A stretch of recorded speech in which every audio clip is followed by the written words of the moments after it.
Mírate en el espejo. Observa tu cara, tus manos y la forma de tu cráneo. Ahora, imagina que viajas 70.000 años al pasado para conocer a uno de tus primeros ancestros. ¿Sabes qué sería lo más sorprendente? Que se vería casi exactamente igual que tú. La misma altura, el mismo tamaño de cerebro, una estructura facial similar. Si lo lavaras, le cortaras el pelo y le pusieras ropa moderna, podría caminar por cualquier calle de cualquier ciudad hoy en día y nadie se daría cuenta. Pero aquí es donde la cosa se pone realmente interesante. Retrocede otros 70.000 años, es decir, 140.000 años en el pasado, y verías una imagen casi idéntica. Viaja 200.000 años atrás, a la época en que apareció por primera vez el ser humano moderno. Y, salvo algunas pequeñas diferencias, estás mirando a la misma especie, el mismo cuerpo, la misma biología. Durante 200.000 años pareció que estábamos congelados en el tiempo. Mientras construíamos civilizaciones, inventábamos ordenadores, dividíamos el átomo y enviábamos sondas más allá de nuestro sistema solar, nuestros cuerpos no cambiaron. Nuestra evolución se detuvo, o, para ser más precisos, se ralentizó hasta casi detenerse por completo hace unos 70.000 años. La razón de esto es una de las historias más fascinantes de toda la humanidad. Si estás usando esto para dormir, es maravilloso. Para eso, precisamente, hago estos vídeos. Así que, quizás, haz clic en suscribir y no olvides escribir en los comentarios dónde te encuentras y qué hora es. Me parece fascinante ver cómo, por ejemplo, Tokio al amanecer, Londres a la hora del almuerzo y Los Ángeles a medianoche están viendo esto juntos. Es algo bonito si lo piensas. Ahora podrías estar pensando, un momento, la evolución tarda millones de años. ¿Cómo podemos decir que se detuvo hace solo 70.000 años? Esa es una buena pregunta. Y la respuesta es que podemos afirmarlo porque tenemos un experimento natural, un grupo de comparación. Porque hace 70.000 años ocurrió algo que debería haber acelerado enormemente la evolución humana. En lugar de eso, sucedió lo contrario. Fue el momento en que la biología dejó de ser importante y la cultura tomó el mando. Este evento se conoce como Toba y casi aniquiló a la humanidad justo cuando estábamos empezando. Imagina la escena. Hace 74.000 años, con un margen de algunos miles de años. El ser humano moderno existe desde hace unos 130.000 años, pero no nos va especialmente bien. Estamos dispersos por África y quizás apenas comenzamos a explorar las tierras más allá. Somos inteligentes, tenemos lenguaje, podemos fabricar herramientas, pero solo somos una especie más luchando por sobrevivir. Todavía no somos especiales. No dominamos. Somos solo una de varias especies humanas que compiten por los recursos con los neandertales en Europa y los denisovanos en Asia. Entonces, en lo que hoy es Sumatra, en Indonesia, un volcán llamado Monte Toba entra en erupción. Pero no es una erupción cualquiera, es un supervolcán, la mayor erupción volcánica de los últimos 2 millones de años. La explosión es tan gigantesca que lanza 670 millas cúbicas de roca y ceniza a la atmósfera. Este material sería suficiente para cubrir todo Estados Unidos con una capa de 2 pies de escombros volcánicos. En pocas semanas, la nube de ceniza se extiende por todo el planeta. Oscurece el sol. Las temperaturas globales descienden hasta 15 grados en algunas regiones. En los trópicos, donde vivía la mayoría de los humanos, las temperaturas cayeron tanto que la vegetación murió y los ecosistemas colapsaron por completo. Los animales morían en masa. Las plantas se marchitaban. Las fuentes de agua se contaminaron con la ceniza volcánica. Esto es lo que los científicos llaman un invierno volcánico. Y podría haber durado años, quizás incluso décadas. Algunos modelos sugieren que los efectos climáticos perduraron 1000 años. Imagina vivir en una época así, sin saber si el cielo volvería a despejarse, sin saber si los animales regresarían, sin saber si tus hijos tendrían que comer el próximo año o el siguiente. Los datos genéticos muestran que la población humana se redujo drásticamente. Según algunas estimaciones, el número total de humanos en edad reproductiva en la Tierra se redujo a solo unas 10.000 personas. Otros modelos más extremos sugieren tan solo 2.000. De toda la población humana anterior, quizás cientos de miles, quedamos reducidos a un puñado de supervivientes, agrupados en unos pocos refugios donde las condiciones eran apenas soportables. Esto es lo que los genetistas llaman un cuello de botella poblacional, y puedes ver sus huellas en nuestro ADN hoy en día. Los 8.000 millones de personas que vivimos hoy tenemos una diversidad genética asombrosamente baja en comparación con otras especies. Los chimpancés, de los que hay menos de 300.000, tienen más variación genética que toda la humanidad junta. Esa es la huella digital de Toba. Es la marca de una casi extinción. Pero aquí está lo que los científicos no esperaban. Después de Toba, la evolución humana no se aceleró. Se ralentizó drásticamente. Normalmente, cuando una especie atraviesa un cuello de botella tan severo, la evolución se acelera. Tienes una población pequeña sometida a una presión ambiental extrema. La selección natural debería funcionar a toda máquina, favoreciendo a los individuos con rasgos útiles y eliminando todo lo que no contribuye a la supervivencia. Uno esperaría cambios evolutivos rápidos a medida que la población se adapta a las nuevas condiciones. Pero eso no es lo que nos pasó a nosotros. En su lugar, ocurrió algo sin precedentes. Los humanos dejaron de evolucionar biológicamente y comenzaron a evolucionar culturalmente. No nos adaptamos al entorno desarrollando un pelaje más grueso o formas corporales diferentes. Nos adaptamos inventando mejores herramientas, creando estructuras sociales más complejas, desarrollando nuevas estrategias de caza y transmitiendo el conocimiento de generación en generación. Hace unos 70.000 años, justo después del cuello de botella de Toba, el registro arqueológico muestra una explosión de lo que los científicos llaman modernidad conductual.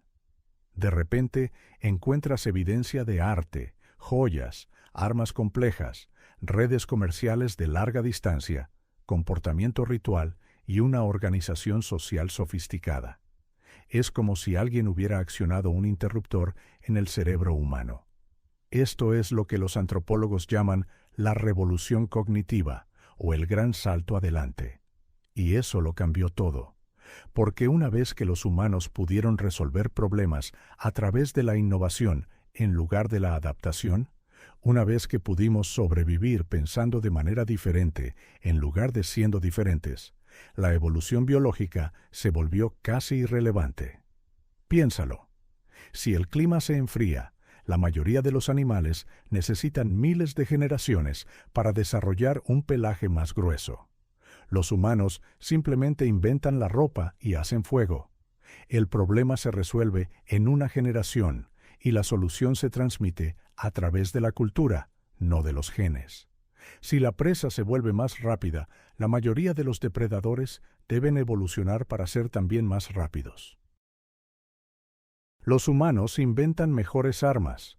Desarrollamos estrategias de caza en grupo. Compartimos información sobre el comportamiento de los animales. Desde el periodo de hace 70.000 años hasta hoy, nuestros cuerpos han permanecido prácticamente sin cambios. El mismo tamaño de cerebro, de hecho, un poco más pequeño en promedio, la misma estructura esquelética, la misma fisiología básica, pero nuestras capacidades han crecido exponencialmente. No porque hayamos evolucionado biológicamente, sino porque hemos evolucionado culturalmente. Y eso es lo que hace que esta historia sea tan increíble. Durante millones de años, la evolución humana funcionó igual que la de cualquier otra especie. Mutaciones aleatorias, selección natural, la supervivencia del más apto. Luego, hace 70.000 años, rompimos las reglas. Encontramos un código secreto.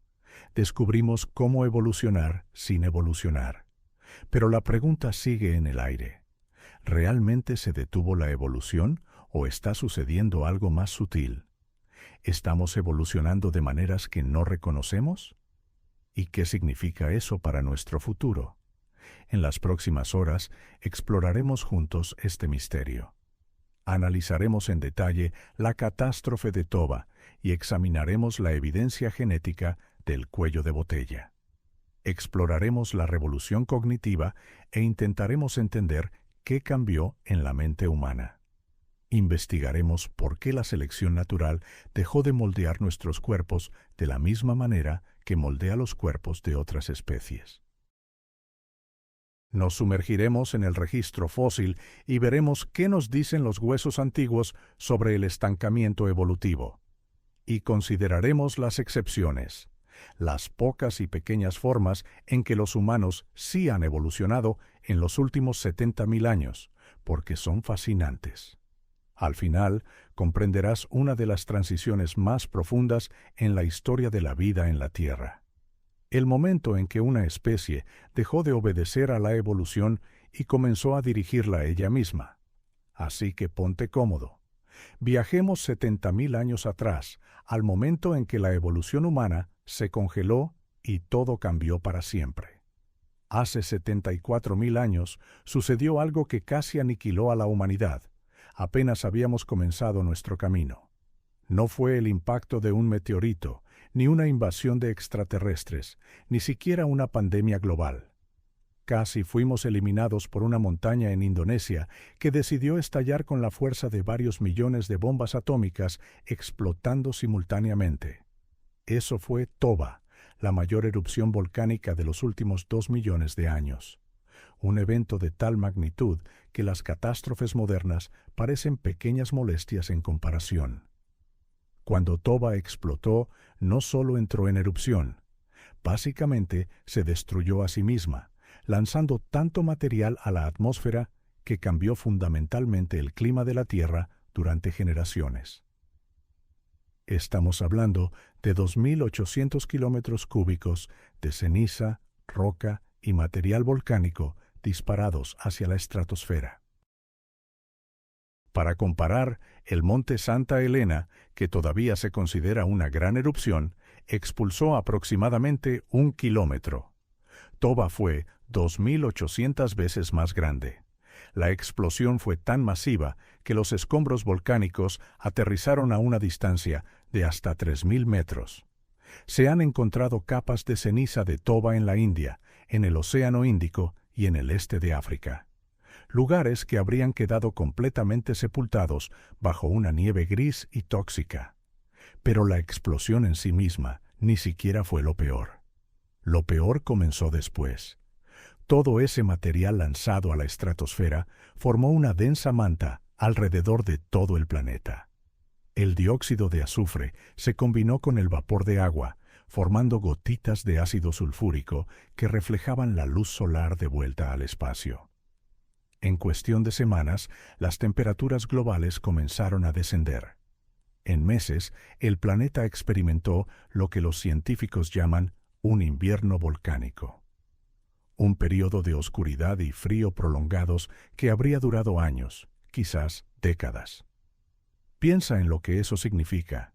Eres un ser humano que vive hace 74.000 años. Tu mundo ya está lleno de desafíos. Cazas y recolectas, vives en pequeños grupos y buscas constantemente comida. Tu supervivencia depende por completo de tu conocimiento del entorno, los ciclos estacionales, las rutas de migración de los animales y los tiempos de maduración de los frutos. Tus antepasados acumularon este conocimiento durante miles de generaciones. Y de repente, todas las reglas cambian. El cielo se vuelve gris. La ceniza cae como nieve, cubriendo todo con una capa tóxica. La temperatura baja drásticamente. Las plantas dejan de crecer. Los animales comienzan a morir. Los ríos y lagos se obstruyen con sedimentos. Esto no fue una crisis a corto plazo.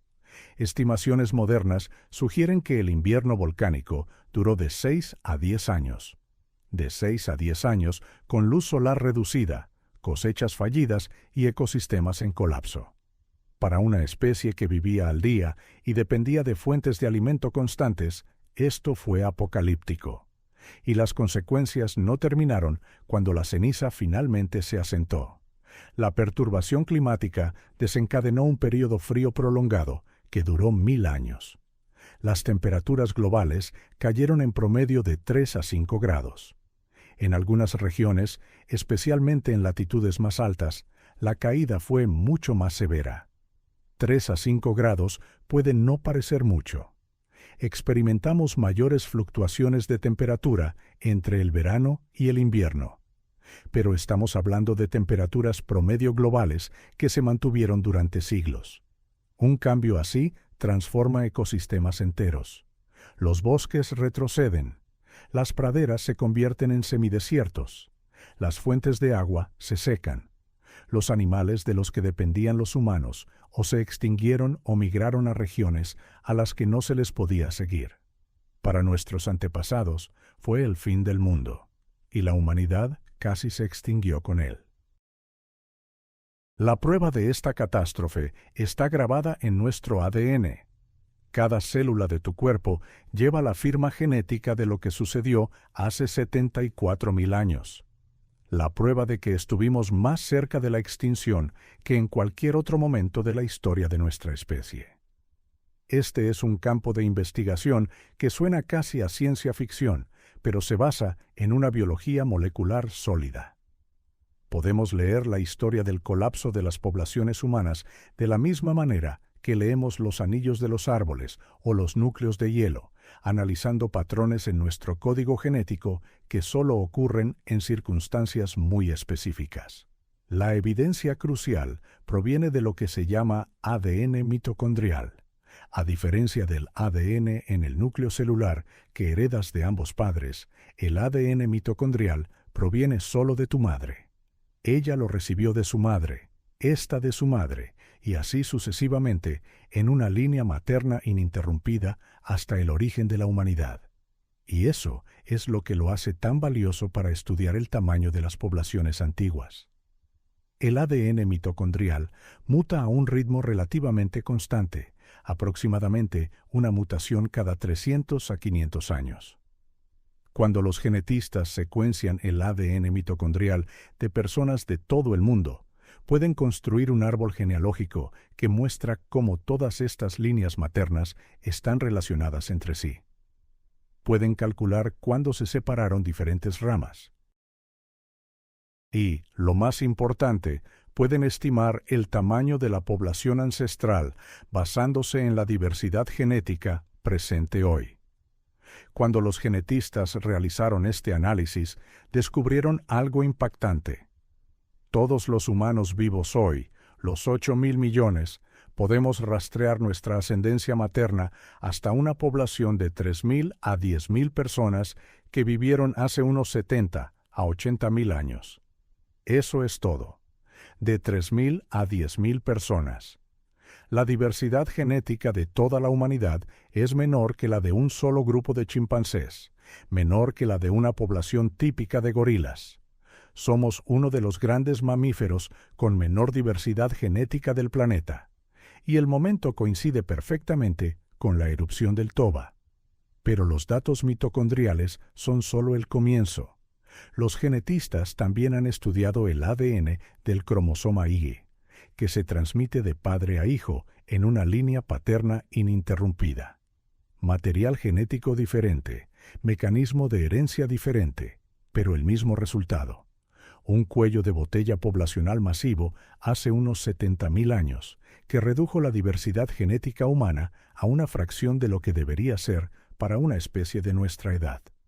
Luego examinaron el ADN nuclear normal, el que heredas de ambos padres. La misma historia. Cada análisis genético, utilizando todos los métodos disponibles, apunta a la misma conclusión. Algo catastrófico le sucedió a la humanidad hace unos 74.000 años. Algo que redujo nuestra población a cifras tan pequeñas que deberíamos habernos extinguido. Piensa en lo cerca que estuvimos. 3.000 personas. Eso ni siquiera es suficiente para llenar una escuela secundaria moderna. Son menos personas de las que viven en la mayoría de los pueblos pequeños, dispersas por todo un continente, quizás incluso dos, si algunas poblaciones sobrevivieron en Asia. Grupos tan aislados que podían pasar meses o años sin encontrarse con otros humanos. Esto no fue solo una reducción en el número, fue la humanidad al borde de la extinción. Y también vemos el colapso demográfico en otras evidencias. Los hallazgos arqueológicos de este periodo muestran una drástica disminución en el número de asentamientos humanos. Lugares que habían estado habitados continuamente durante miles de años fueron abandonados de repente. Las tecnologías de herramientas que se estaban extendiendo por África de repente dejaron de expandirse. Las redes comerciales que transportaban materiales exóticos a cientos de millas de distancia se colapsaron. El panorama arqueológico se ve exactamente como esperarías de una especie que experimenta un colapso poblacional casi total. Algunos investigadores cuestionan la teoría de la catástrofe de Toba. Señalan que no todos los datos climáticos muestran un enfriamiento drástico exactamente hace 74.000 años. Señalan que algunos sitios arqueológicos parecen mostrar continuidad durante este periodo. Argumentan que el cuello de botella quizás no fue tan severo o repentino como sugieren los datos genéticos. Pero aquí está el punto. Los datos genéticos no mienten. Algo redujo drásticamente la diversidad genética humana durante este tiempo. Quizás fue Toba. Quizás fue Toba más una serie de otras catástrofes climáticas que ocurrieron aproximadamente al mismo tiempo. Quizás el invierno volcánico fue solo el detonante que empujó a poblaciones ya estresadas al borde de la supervivencia. El mecanismo exacto es importante para los arqueólogos y climatólogos, pero para entender la evolución humana, el resultado es crucial. La humanidad pasó por un cuello de botella tan severo que cambió para siempre el desarrollo genético de nuestra especie. Porque eso es lo que realmente significa un cuello de botella genético. Cuando una población se reduce a cifras extremadamente pequeñas, se pierde diversidad genética. Muchísima. Mutaciones aleatorias que se habían acumulado en una población más grande simplemente desaparecen porque los individuos que las portaban murieron sin dejar descendencia. Las variantes genéticas raras desaparecen. Toda la diversidad del acervo genético se reduce drásticamente. Es como tener una baraja de cartas con miles de diseños diferentes y de repente solo te quedan 3 o 4 tipos. Incluso si la población vuelve a crecer más tarde, incluso si vuelve a alcanzar millones o miles de millones de individuos, la diversidad genética nunca se recupera por completo. Todas esas generaciones futuras están barajando la misma baraja limitada de cartas. Esto tiene profundas implicaciones para la evolución. La evolución depende de la variación genética. La selección natural solo puede actuar si hay diferentes rasgos entre los que elegir. Si todos en una población son genéticamente similares, la evolución tiene menos materia prima con la que trabajar. Menos mutaciones significan menos oportunidades de adaptaciones útiles. Menos diversidad significa cambios evolutivos más lentos. El cuello de botella de Toba esencialmente presionó el botón de pausa en la evolución física humana. Pero la cosa es aún más concreta. Cuando los genetistas analizan qué partes del genoma humano tienen la menor diversidad, pueden identificar las regiones genéticas que fueron más afectadas por el cuello de botella. Y aquí es donde se pone realmente interesante. Los genes que controlan las características físicas básicas, altura, estructura ósea, rasgos faciales, muestran una diversidad asombrosamente baja en todas las poblaciones humanas. ¿Por qué? Porque el cuello de botella fijó una forma física particular. Los humanos que sobrevivieron a Toba, esos 3.000 a 10.000 individuos, tenían un plan corporal específico, una estructura esquelética particular, un conjunto de rasgos físicos determinados. Y como la población superviviente era tan pequeña, esos rasgos específicos quedaron esencialmente fijos en la línea humana. Imagínalo de esta manera. Antes de Toba, la población humana probablemente abarcaba más variaciones físicas, individuos más altos y más bajos, complexiones más robustas y más gráciles, diferentes formas de cráneo, distintas densidades óseas, toda la diversidad normal que esperarías en una especie grande y extendida. Pero cuando el 95% o más de la población murió, esa diversidad colapsó. Los supervivientes no eran una muestra representativa de toda la diversidad humana. Simplemente fueron aquellos que estuvieron en el lugar correcto en el momento adecuado, con la mezcla correcta de suerte y habilidades de supervivencia. Sus rasgos físicos se convirtieron en la plantilla para todos los humanos futuros. Por eso los humanos de hoy, a pesar de vivir en todos los continentes y en todos los climas, son físicamente asombrosamente similares. Sí, tenemos diferencias en el color de la piel, la textura del cabello y la forma de los ojos. Pero esas son adaptaciones superficiales a las condiciones locales que han evolucionado de forma relativamente reciente. El plan básico del cuerpo humano, la estructura esquelética, los sistemas de órganos, la arquitectura física fundamental, apenas ha cambiado en los últimos 70.000 años. Todos estamos construidos sobre el mismo chasis, porque ese chasis se fijó durante el cuello de botella. Y los datos genéticos muestran algo más notable. El cuello de botella no solo redujo nuestra diversidad genética general, sino que también seleccionó ciertos rasgos. Recuerda, los supervivientes no fueron aleatorios. Sobrevivieron porque poseían características que les ayudaron a superar una crisis prolongada. Inteligencia, sin duda, la capacidad de innovar, de desarrollar nuevas estrategias de supervivencia cuando las antiguas ya no funcionaban. Cooperación social, absolutamente. Ningún humano podría haber sobrevivido solo al invierno volcánico. Solo los grupos que trabajaron juntos, compartieron recursos y mantuvieron la cohesión social pudieron sobrevivir. Adaptabilidad, probablemente el rasgo más importante de todos. La capacidad de cambiar la dieta cuando la comida habitual desapareció. La capacidad de mudarse a nuevas áreas cuando las familiares se volvieron inhabitables. Flexibilidad mental para aprender nuevas habilidades rápidamente. Estos no son rasgos físicos, son rasgos conductuales y cognitivos. Y aquí está el punto crucial. El cuello de botella seleccionó estos rasgos con tanta fuerza que se volvieron prácticamente universales en la población humana. Cada ser humano vivo hoy es descendiente de antepasados que sobrevivieron porque eran inteligentes, cooperativos y adaptables. Estos rasgos cognitivos, más que cualquier característica física, definen lo que significa ser humano. Y se consolidaron en esos milenios desesperados, cuando cualquier cosa menos que un rendimiento cognitivo máximo significaba la muerte. Pero hay otro efecto más sutil del cuello de botella. Cuando una población se reduce drásticamente y luego vuelve a crecer, entran en juego los llamados efectos fundadores. Los individuos que sobreviven al cuello de botella solo portan una parte de la variación genética de la población original. Cuando sus descendientes se expanden y se multiplican, todos trabajan con esa paleta genética limitada. La deriva genética, el proceso por el cual ciertos genes se vuelven más o menos comunes por pura casualidad, se vuelve mucho más fuerte en poblaciones pequeñas. Rasgos que podrían haber sido raros antes del cuello de botella pueden volverse comunes después.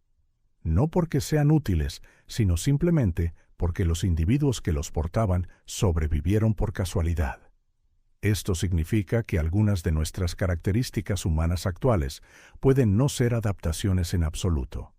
Podrían ser simplemente el resultado de qué individuos superaron esa prueba.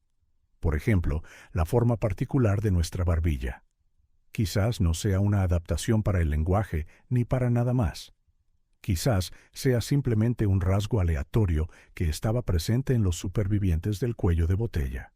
Las proporciones específicas de nuestras extremidades podrían estar optimizadas para una locomoción bípeda eficiente, o podrían ser simplemente rasgos congelados de ese momento crítico en que la población se redujo. No siempre podemos distinguir entre rasgos adaptativos y efectos fundadores. Pero los datos genéticos sugieren que ambos jugaron un papel en la formación del ser humano moderno. Los datos del ADN mitocondrial nos revelan algo más fascinante. Esa población de 3.000 a 10.000 supervivientes no estaba distribuida de manera uniforme. Los análisis genéticos muestran que la mayoría de ellos estaban en África, probablemente concentrados en unos pocos refugios, lugares que permanecieron habitables durante la peor crisis climática. Quizás en el este de África, donde la geografía creó microclimas que mitigaron algunos de los extremos de temperatura. Quizás en el sur de África, donde los recursos costeros podían proporcionar un alimento fiable cuando el interior del continente se volvió inhabitable. Los lugares exactos todavía se debaten, pero la imagen es clara.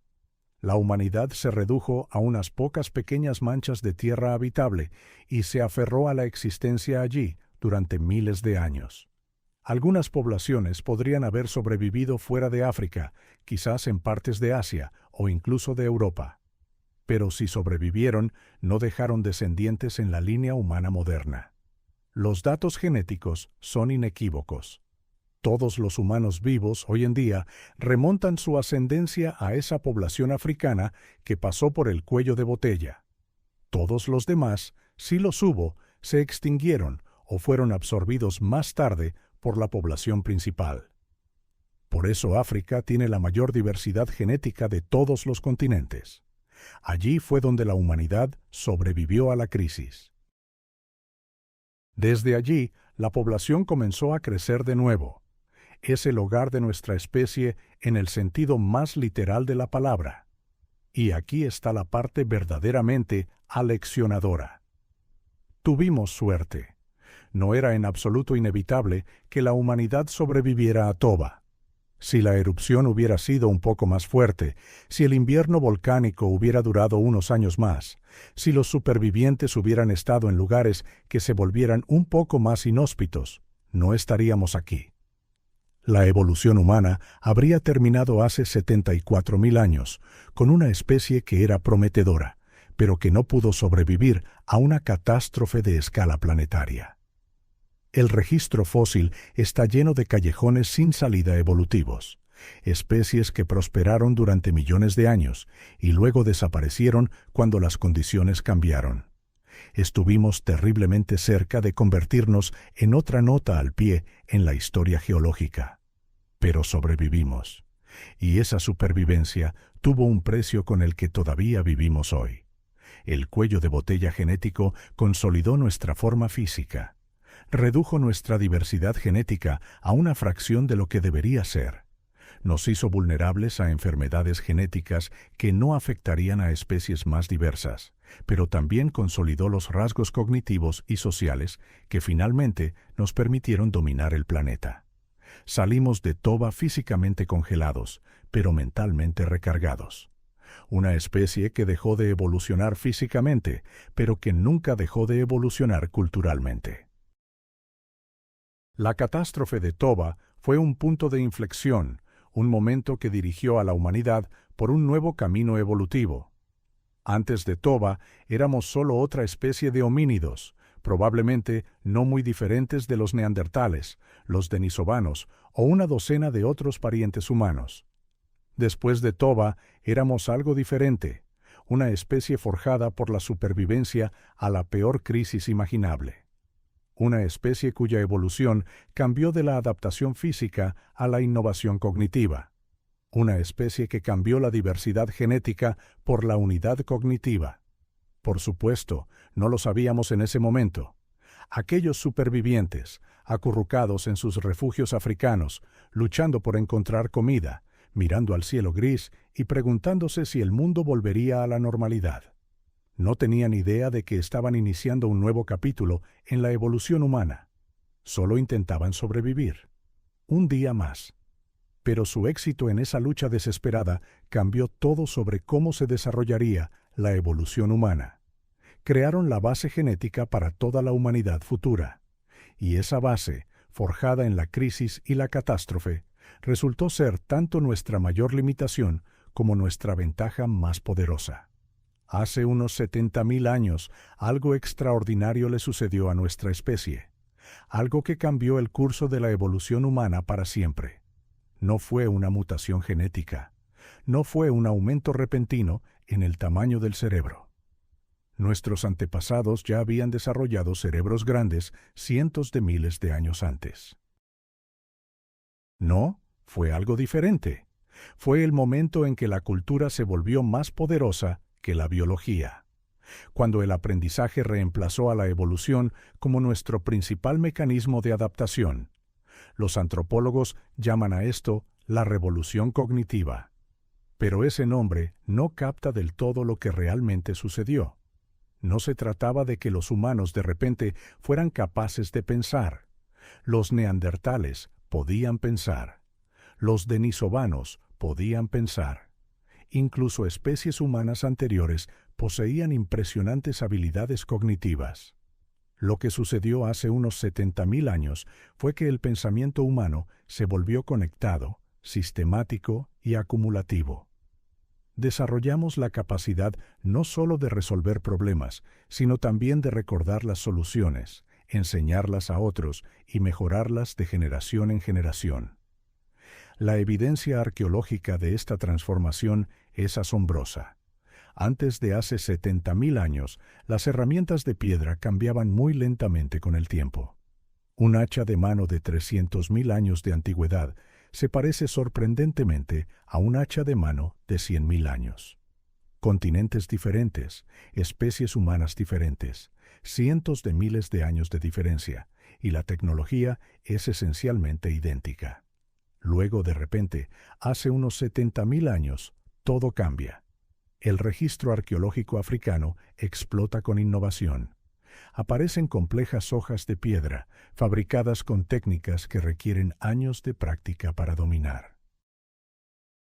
Por primera vez, aparecen herramientas de hueso, anzuelos, agujas, punzones, herramientas complejas diseñadas para propósitos específicos.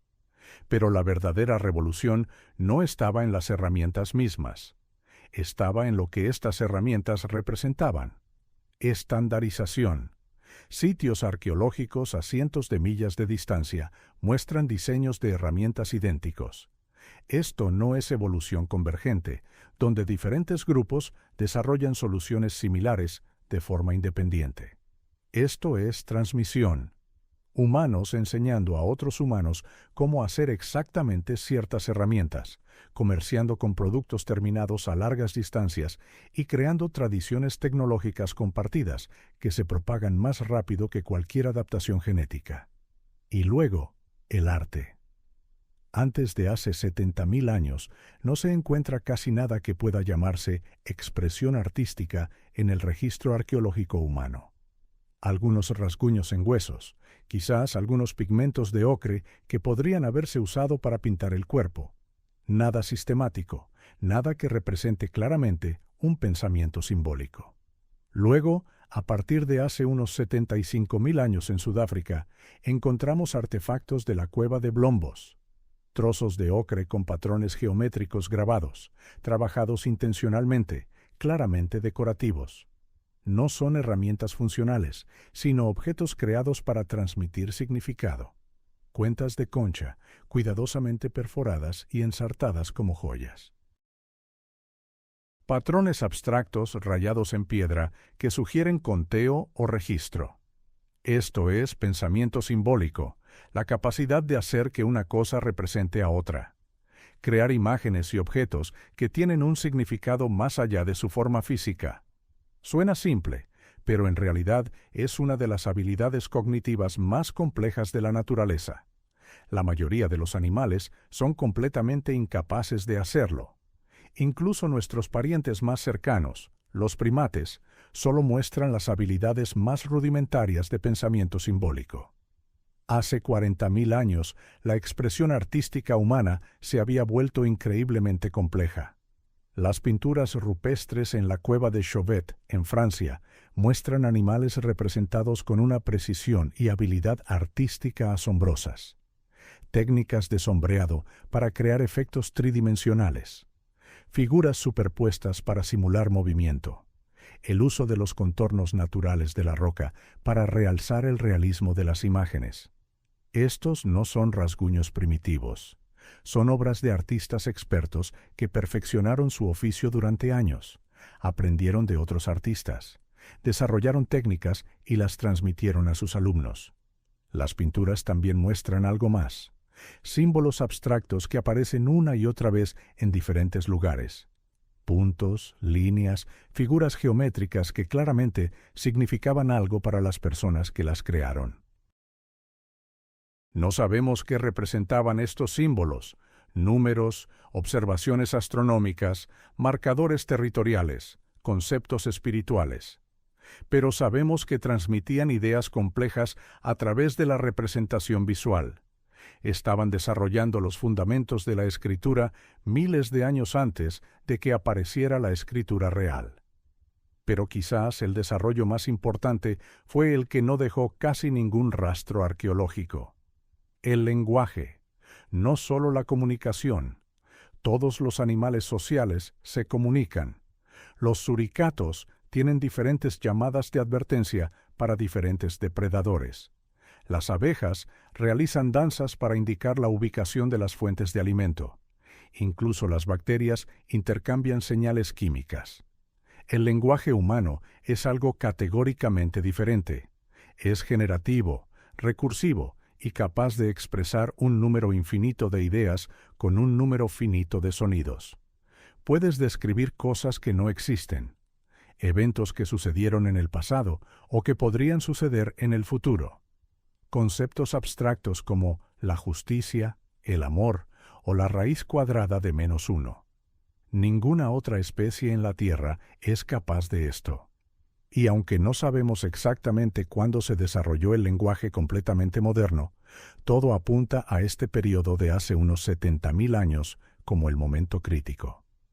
Piensa en lo que permite el lenguaje.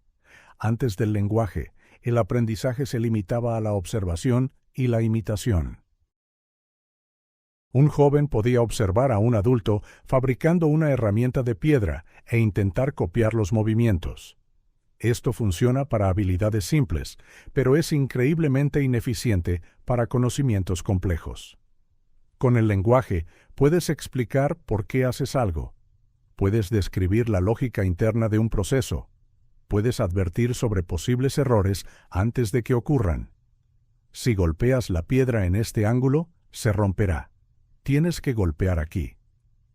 Esa sola frase contiene información que podría llevar horas o días aprender por ensayo y error. Multiplica esa ganancia de eficiencia por miles de habilidades y comienzas a entender por qué el lenguaje fue tan revolucionario. Pero el lenguaje hizo algo aún más profundo. Permitió a los humanos compartir conocimientos a través del tiempo. Sin lenguaje, cada generación tiene que aprender todo desde cero. Con el lenguaje, el conocimiento se vuelve acumulativo. Tu abuelo inventó una mejor manera de hacer anzuelos. Se la enseña a tu padre. Tu padre te la enseña a ti. Tú mejoras un poco el diseño y se lo enseñas a tus hijos. A lo largo de las generaciones, la tecnología se vuelve cada vez más compleja y nadie tiene que empezar de cero. Eso es la evolución cultural y funciona con reglas completamente diferentes a las de la evolución biológica. La evolución biológica es lenta. Una mutación útil puede tardar miles de generaciones en extenderse por una población. Y si el entorno cambia antes de que la mutación se generalice, todo el progreso evolutivo se pierde.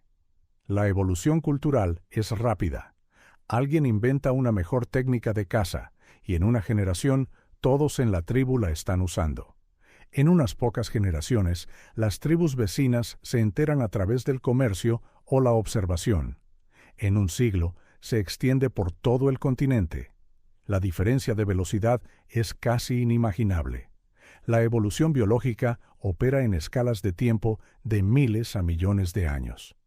La evolución cultural puede producir cambios dramáticos en décadas o incluso años.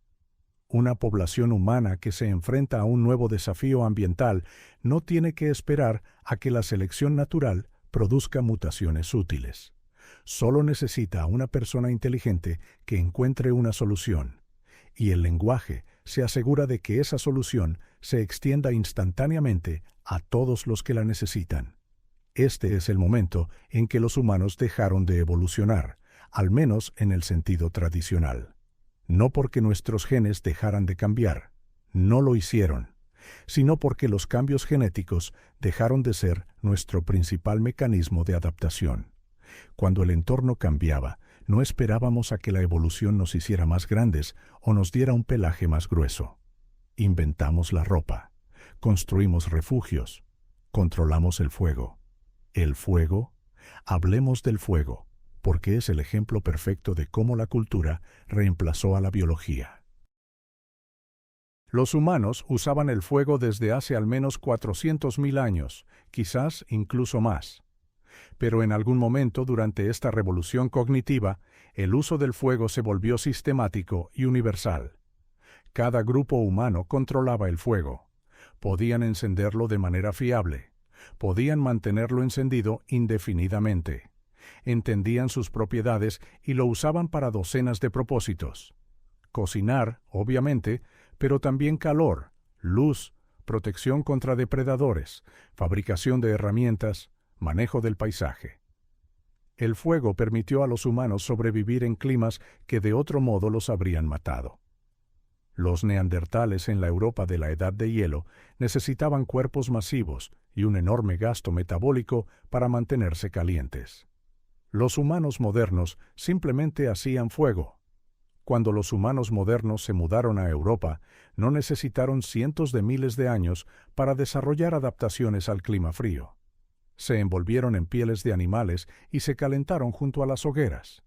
Adaptación cultural en acción. La ropa es otro ejemplo perfecto. La confección de ropa a medida no es algo sencillo.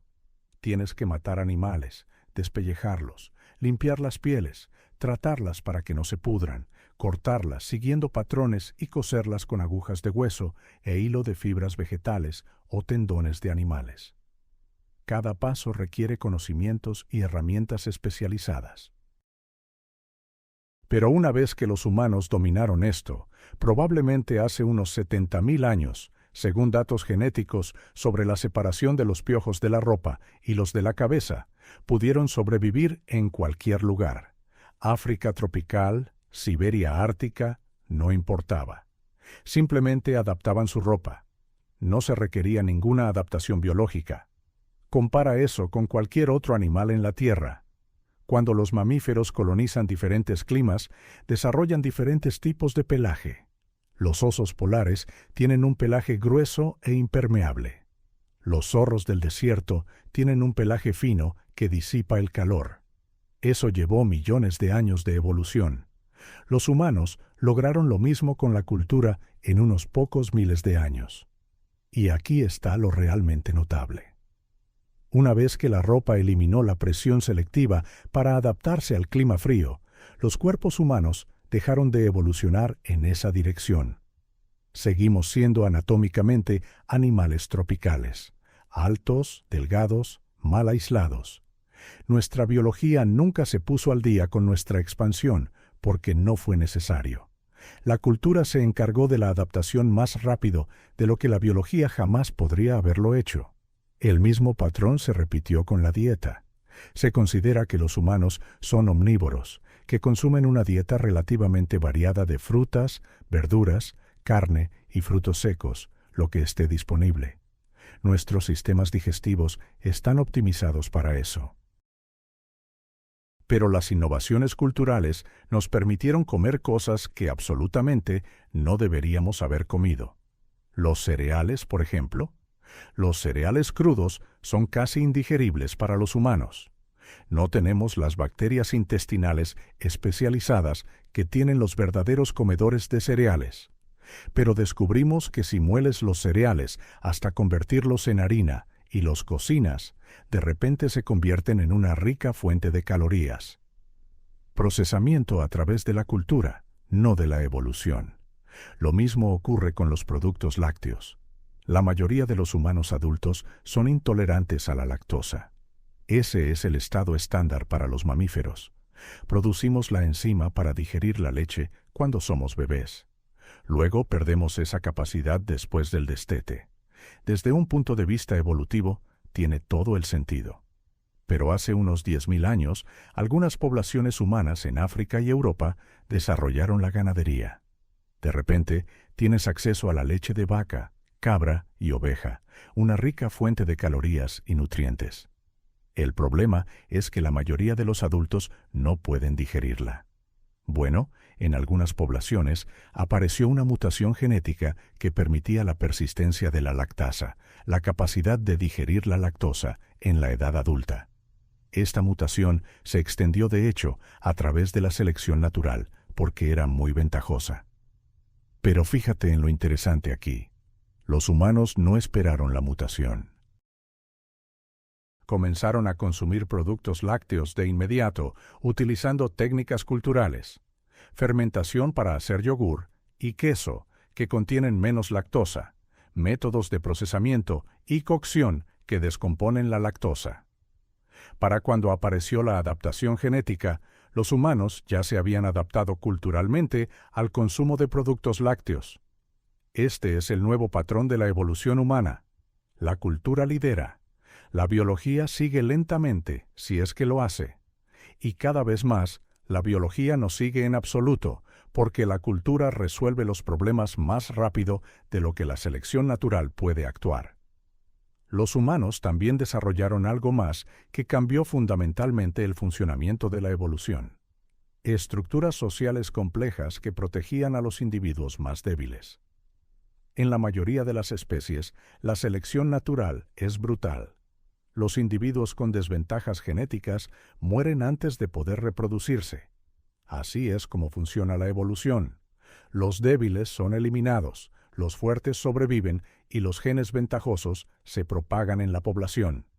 Pero los humanos, especialmente después de la revolución cognitiva, crearon sociedades que protegían activamente a los miembros más débiles. Un lobo nacido en una manada con mala vista está en una desventaja extrema. Tendrá dificultades para cazar y probablemente no vivirá mucho. Un humano nacido en una sociedad humana con mala vista solo necesita que alguien le haga una lanza y le señale la presa. Puede contribuir de otras maneras. Quizás sea mejor fabricando herramientas, procesando plantas o cuidando de los niños. La evidencia arqueológica de esta época muestra a humanos que sobrevivieron durante años a pesar de tener discapacidades que deberían haber sido mortales. Esqueletos con artritis severa, fracturas curadas, dientes perdidos, condiciones que les habrían hecho imposible cazar o recolectar eficazmente. Sobrevivieron porque sus grupos los cuidaron, los alimentaron, los protegieron y los mantuvieron con vida a pesar de sus dolencias. Eso es compasión, sí, pero también es una interrupción masiva de la selección natural. Cuando proteges a individuos con desventajas genéticas y les ayudas a sobrevivir hasta la reproducción, estás impidiendo que la selección natural elimine esos genes de la población. Con el tiempo, esto debilita el efecto de la selección. Los genes ventajosos todavía se propagan, pero los genes desventajosos ya no desaparecen tan rápido. El acervo genético humano se vuelve más diverso porque la selección ya no elimina las variantes de manera tan agresiva. Y los humanos estaban de acuerdo con esto porque habíamos desarrollado otro método para lidiar con las dificultades: el aprendizaje. Si alguien es un mal cazador debido a la falta de una ventaja genética, fuerza, velocidad, coordinación, puedes compensarlo enseñándole mejores técnicas, mejores herramientas y mejores estrategias. El conocimiento cultural puede superar las desventajas genéticas de una manera que sería imposible para cualquier otra especie. Esto creó un bucle de retroalimentación. Un mejor conocimiento cultural significaba que más individuos podían sobrevivir y reproducirse, independientemente de su aptitud genética. Más individuos supervivientes significaban más innovadores potenciales. Más innovadores significaban una evolución cultural más rápida. Una evolución cultural más rápida significaba aún menos presión sobre la evolución biológica. La especie que una vez fue moldeada por la brutal selección natural durante el cuello de botella, ahora había creado una red de seguridad contra la presión selectiva. Se aislaron de la evolución. La clave de todo esto fue el lenguaje. El lenguaje permitió la transmisión de conocimientos complejos. El lenguaje permitió la planificación y la coordinación. El lenguaje permitió el pensamiento abstracto y simbólico.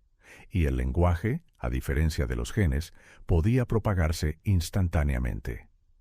Una innovación brillante desarrollada por un individuo podía ser transmitida a toda su tribu en un día, a las tribus vecinas en unas pocas semanas y a todo el continente en una generación. Compara eso con la evolución biológica, donde una mutación útil en un individuo tarda miles de años en extenderse, incluso en una población pequeña. La diferencia de velocidad es millones de veces mayor, literalmente millones. La evolución cultural opera en escalas de tiempo que se miden en años o décadas. La evolución biológica opera en escalas de tiempo que se miden en milenios o millones de años. Hace 50.000 años, los humanos habían desarrollado tecnologías que cambiaban más rápido de lo que el registro arqueológico podía seguir. Cada pocos miles de años, los diseños de herramientas de piedra se revolucionaban por completo. Se introducían nuevos materiales. Se desarrollaban nuevas técnicas. Esto es órdenes de magnitud más rápido que el cambio evolutivo, y el ritmo se aceleraba. El período de 50.000 a 10.000 años antes del presente vio más innovaciones tecnológicas que los 2 millones de años anteriores de la evolución humana juntos. Lanzadardos, arcos y flechas, equipos de pesca, piedras de moler, cerámica, barcos, trineos, cuerdas, cestas, instrumentos musicales. Cada innovación eliminaba otra presión selectiva. Cada herramienta hacía que los humanos dependieran menos de sus capacidades físicas y más del conocimiento y las habilidades. Los seres humanos también crearon jerarquías sociales complejas y la especialización de tareas. Ya no era necesario que todas las personas fueran buenas en todo. En un grupo de cazadores-recolectores, después de la revolución cognitiva, podían existir especialistas, personas con una habilidad especial para rastrear animales, otras que destacaban en la fabricación de herramientas. Algunos eran expertos en identificar y procesar plantas. Estaban los mejores narradores, que conservaban la historia oral del grupo, y los chamanes o guías espirituales, que entendían los aspectos simbólicos y rituales de la vida. Esta especialización significaba que las ventajas genéticas en un área ya no eran tan cruciales. No se necesitaba ser rápido, fuerte, inteligente y socialmente adaptado al mismo tiempo. Uno podía sobresalir en su especialidad y depender de los demás para todo lo demás. Esto solo es posible con el lenguaje y una organización social compleja. Y redujo aún más la presión de la selección, porque ahora individuos muy especializados, incluso aquellos que podrían haber tenido serias desventajas en otras áreas, podían sobrevivir y prosperar, concentrándose en sus fortalezas. La revolución cognitiva también otorgó a los humanos la capacidad de modificar su entorno a una escala sin precedentes. Otros animales cambian su entorno. Los castores construyen presas y las termitas levantan montículos complejos. Pero los humanos llevaron la modificación del entorno a un nivel completamente diferente. Usaron el fuego para modelar paisajes, quemando bosques para crear praderas que atraían a los animales de caza. Construyeron refugios complejos que mantenían una temperatura agradable sin importar las condiciones exteriores. Desviaron el curso del agua, crearon sistemas de almacenamiento y desarrollaron métodos de conservación que les permitieron sobrevivir en épocas de escasez de alimentos. Cada cambio en el entorno fue una barrera más contra la selección natural. Si puedes adaptar tu entorno a tus necesidades, no necesitas evolucionar para adaptarte al entorno. Este es el cambio fundamental que ocurrió durante la revolución cognitiva. Durante miles de millones de años de vida en la Tierra, la evolución dio forma a los organismos para que se adaptaran a su entorno. Después de la revolución cognitiva, los humanos comenzaron a dar forma a su entorno para que se adaptara a ellos. Y una vez que este proceso comenzó, fue irreversible. No había vuelta atrás a un estado donde la evolución biológica fuera el principal mecanismo de adaptación. La evolución cultural era simplemente demasiado poderosa, demasiado rápida, demasiado eficiente. Cualquier población que hubiera intentado depender únicamente de la adaptación biológica habría sido desplazada de inmediato por poblaciones que utilizaban la adaptación cultural.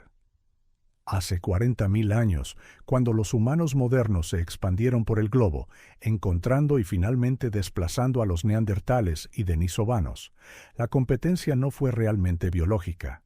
Los neandertales eran físicamente superiores, más fuertes, más robustos y mejor adaptados a las condiciones de la edad de hielo. Pero los humanos modernos tenían una evolución cultural superior, con mejores herramientas, mejor organización y mejor comunicación. Y en la competencia entre la biología y la cultura ganó de manera decisiva. Por esta razón, la evolución humana prácticamente se detuvo hace 70.000 años, al menos en lo que respecta a grandes adaptaciones. No porque hubiéramos alcanzado una cima evolutiva, pues no fue así. De hecho, en muchos aspectos estamos bastante mal diseñados. Sufrimos de dolores de espalda, partos difíciles, ojos vulnerables y una maduración lenta. Pero todo eso dejó de importar, porque ya no nos adaptábamos a través de la evolución, sino a través de la cultura. Y la evolución cultural es millones de veces más rápida que la evolución biológica. Para cuando la selección natural podría haber producido un cambio genético útil, las innovaciones culturales ya habían resuelto el problema de 1000 maneras diferentes. La especie que apenas había sobrevivido al cuello de botella desarrolló la estrategia de supervivencia definitiva. No cuerpos más fuertes, ni reflejos más rápidos o mejor camuflaje, sino conocimiento transferible, acumulativo e infinitamente adaptable. Nos convertimos en la primera especie en la historia de la Tierra en desarrollar la capacidad de detener la evolución, al menos en el sentido tradicional, y eso lo cambió todo. Hace 15.000 años, los humanos modernos habían logrado algo sin igual en la historia de la vida en la Tierra. Habían ganado. No solo habían sobrevivido, sino que dominaban. Cada continente, a excepción de la Antártida, era ahora el hogar de poblaciones humanas. Los neandertales habían desaparecido. Los denisovanos se habían extinguido. El Homo sapiens se encontraba solo como la única especie humana superviviente. Pero la victoria tuvo consecuencias que cambiarían fundamentalmente el curso de la evolución humana de una manera que nuestros antepasados nunca podrían haber imaginado. Durante millones de años, la evolución humana fue impulsada por un mecanismo simple y brutal: la selección natural. Los individuos con rasgos que les ayudaban a sobrevivir y reproducirse transmitían esos rasgos a la siguiente generación. Aquellos sin esos rasgos morían antes de poder tener descendencia, y sus variaciones genéticas desaparecían del acervo genético. Generación tras generación, este proceso implacable refinó nuestra especie, eliminando debilidades, fortaleciendo virtudes y empujándonos hacia una mejor adaptación a nuestro entorno. Pero algo cambió hace unos 70.000 años, algo que finalmente rompió el mecanismo que había moldeado nuestra especie desde el principio. Los humanos modernos comenzaron a eliminar sistemáticamente las presiones selectivas que habían dado forma a la evolución humana durante millones de años. No lo hicieron a propósito. No podían saber lo que estaba sucediendo. Pero con cada innovación, cada avance social, cada nueva tecnología, eliminaban una fuerza más que impulsaba el cambio evolutivo. Todo comenzó con los depredadores. Para nuestros antepasados primates, la depredación era una de las presiones selectivas más fuertes que se puedan imaginar. Los individuos más rápidos escapaban de los leopardos. Los más inteligentes se daban cuenta de los depredadores emboscados antes de que fuera demasiado tarde. Los grupos más unidos podían repeler ataques que habrían acabado con individuos solitarios. Cada rasgo que mejoraba la supervivencia frente a los depredadores era seleccionado y cada debilidad era eliminada.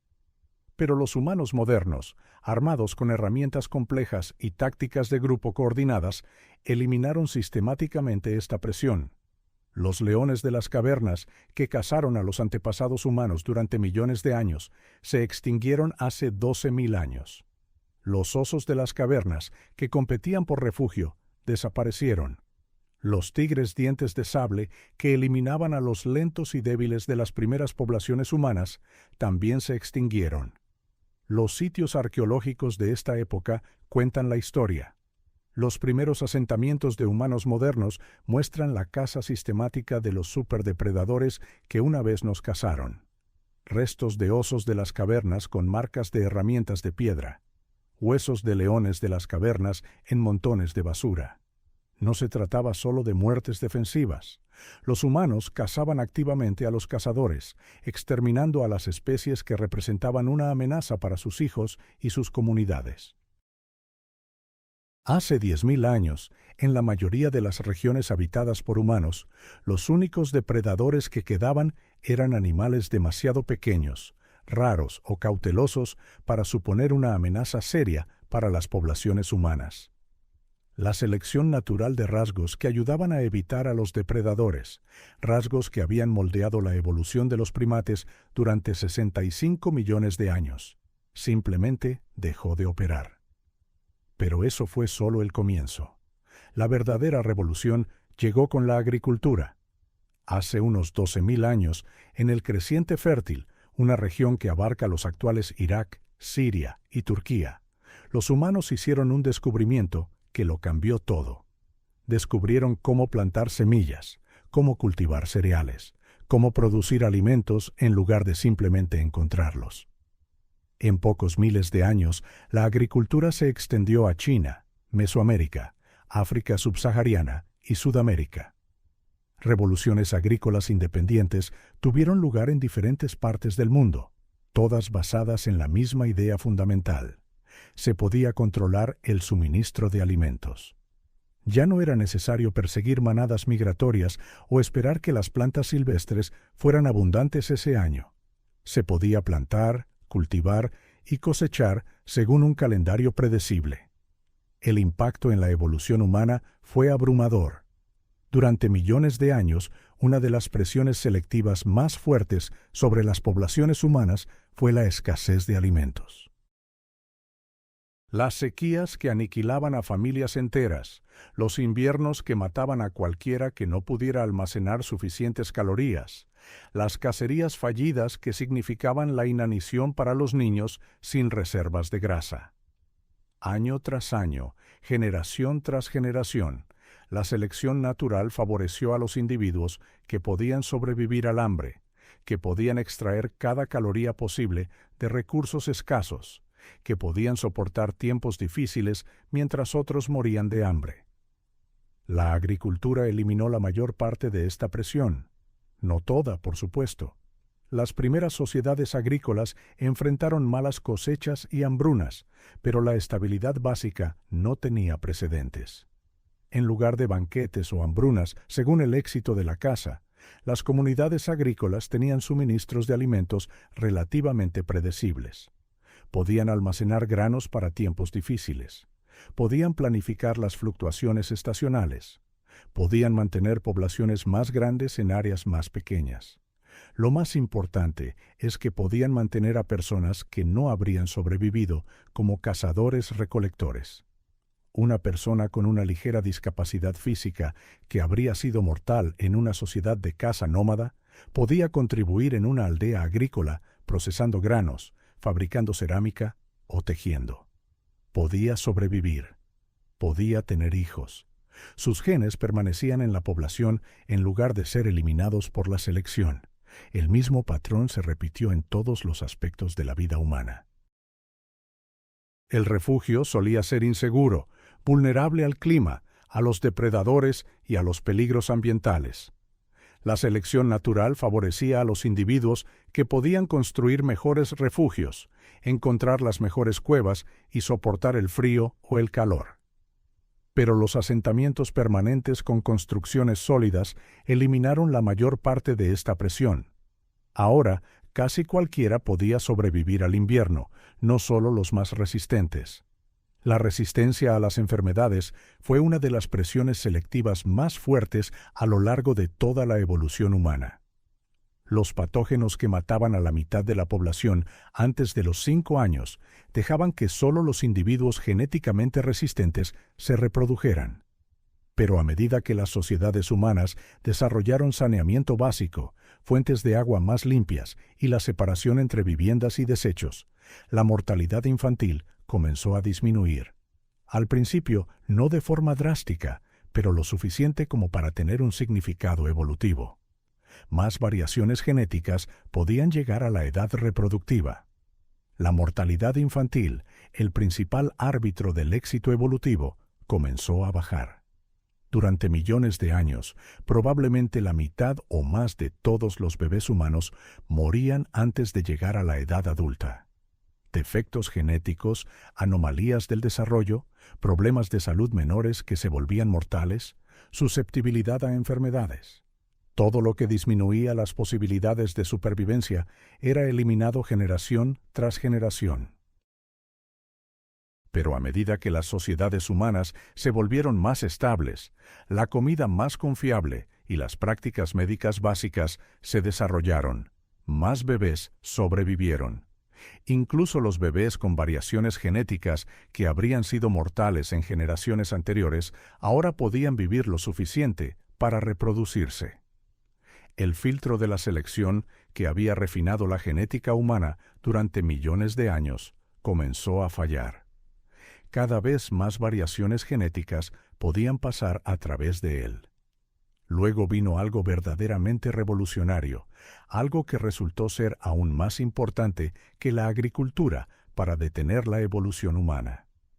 Los humanos desarrollaron sistemas sociales que cuidaban de los débiles, los enfermos, los heridos y los ancianos.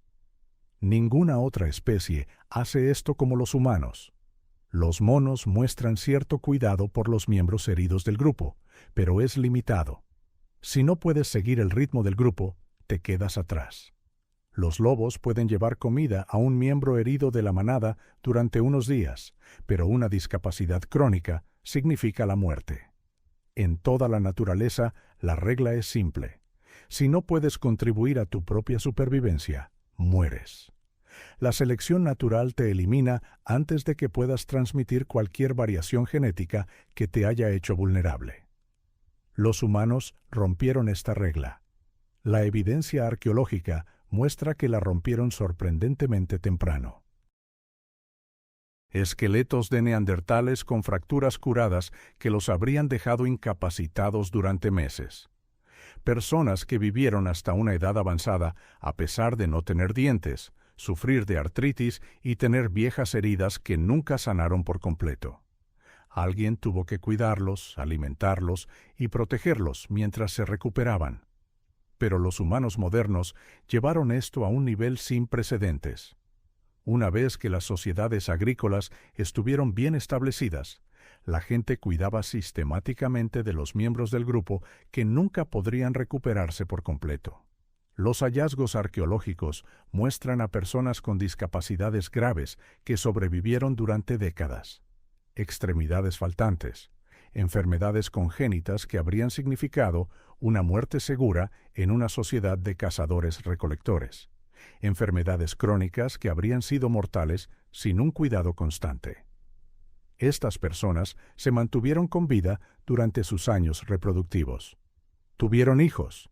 Sus variaciones genéticas, que la selección natural habría eliminado en cualquier otra especie, permanecieron en el acervo genético humano. Esto es lo que los genetistas llaman selección relajada. Cuando las presiones ambientales que normalmente eliminarían ciertas variaciones genéticas se eliminan, esas variaciones persisten en la población. No son seleccionadas a favor, pero tampoco son eliminadas. Simplemente se acumulan de generación en generación, aumentando la diversidad genética, pero de una manera que no mejora la adaptación al entorno.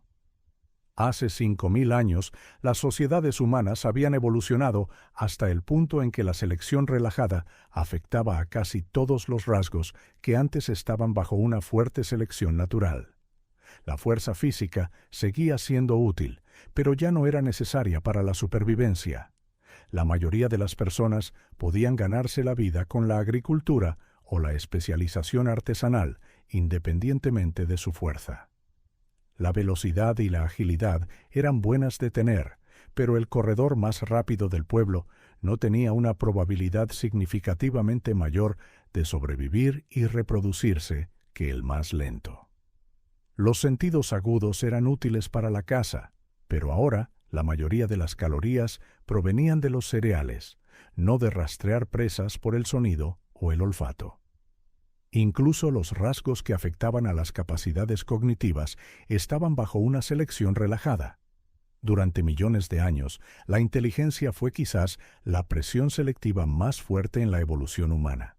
Los individuos más inteligentes resolvían mejor los problemas, evitaban los peligros de manera más efectiva y aseguraban más recursos.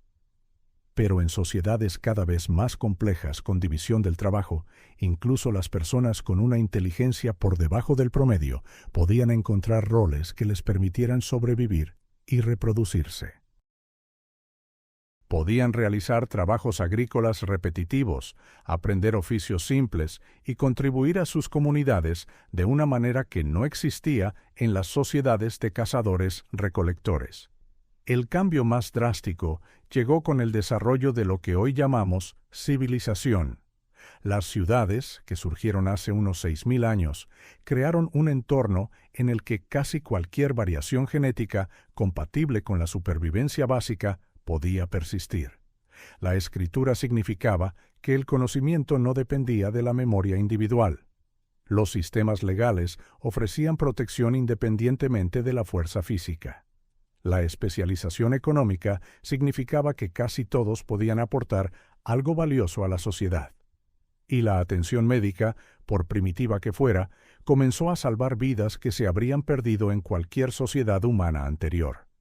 Los huesos rotos se colocaban y entablillaban. Los partos difíciles eran asistidos por parteras experimentadas. Las infusiones de hierbas trataban infecciones que habrían sido mortales. No era muy eficaz según los estándares modernos, pero sí lo suficiente como para tener un impacto evolutivo. Con cada generación sobrevivían más variaciones genéticas que habrían sido eliminadas por la selección natural en épocas anteriores. Variaciones que afectaban la vista, el oído, el desarrollo muscular, el metabolismo, la función inmunológica y las capacidades cognitivas. Ninguna de ellas era ya activamente eliminada, porque las presiones ambientales que las habrían eliminado habían sido neutralizadas por la cultura y la tecnología humanas. Esto es fundamentalmente diferente de lo que sucedía en otras especies. Una gacela con patas débiles muere joven, eliminada por los depredadores antes de que pueda reproducirse. Los genes de las patas débiles desaparecen de la población de gacelas. ¿Pero un humano con patas débiles en una sociedad agrícola?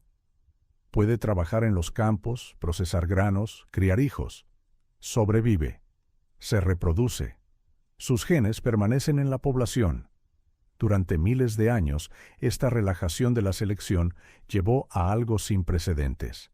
Las poblaciones humanas dejaron de adaptarse mejor a su entorno a través de la evolución biológica.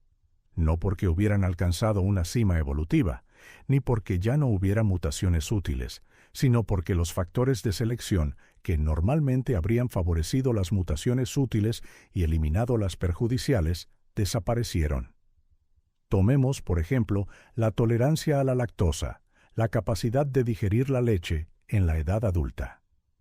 Este rasgo evolucionó de forma independiente en varias poblaciones humanas que practicaban la ganadería lechera. Es uno de los ejemplos mejor documentados de la evolución humana reciente. Pero aquí está lo interesante. La tolerancia a la lactosa se extendió en las poblaciones ganaderas no porque las personas intolerantes murieran, sino porque las personas tolerantes tenían una ligera ventaja nutricional. La presión selectiva fue débil, actuando durante miles de años e influyendo más en el éxito reproductivo que en la supervivencia. Comparemos esto con la presión selectiva que dio forma a la evolución humana durante y después del cuello de botella. El hambre que mataba a la mitad de la población en una sola generación, las catástrofes climáticas que aniquilaban a familias enteras, los depredadores que eliminaban a los débiles y lentos. Esos fueron factores de selección fuertes, lo suficientemente poderosos como para provocar cambios evolutivos rápidos.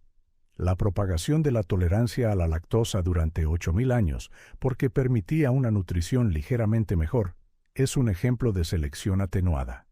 Es una evolución que avanza a paso de tortuga en comparación con la carrera de la evolución humana anterior. Hace 2.000 años, la gran mayoría de los seres humanos vivía en sociedades donde la supervivencia hasta la edad reproductiva no dependía en gran medida de la aptitud genética. No de manera completamente independiente, los trastornos genéticos que impedían la reproducción o causaban la muerte en la infancia seguían siendo eliminados por la selección. Pero la enorme diversidad promedio de los genes humanos ya no estaba bajo una presión significativa de la selección natural. En Roma, Atenas, Changán, Teotihuacán y docenas de otros centros urbanos, personas con una increíblemente diversa composición genética sobrevivían y se reproducían aproximadamente a la misma velocidad. Altos y bajos, fuertes y débiles, rápidos y lentos, personas con vista aguda y miopes, todos tenían hijos, transmitían sus genes y contribuían a la siguiente generación.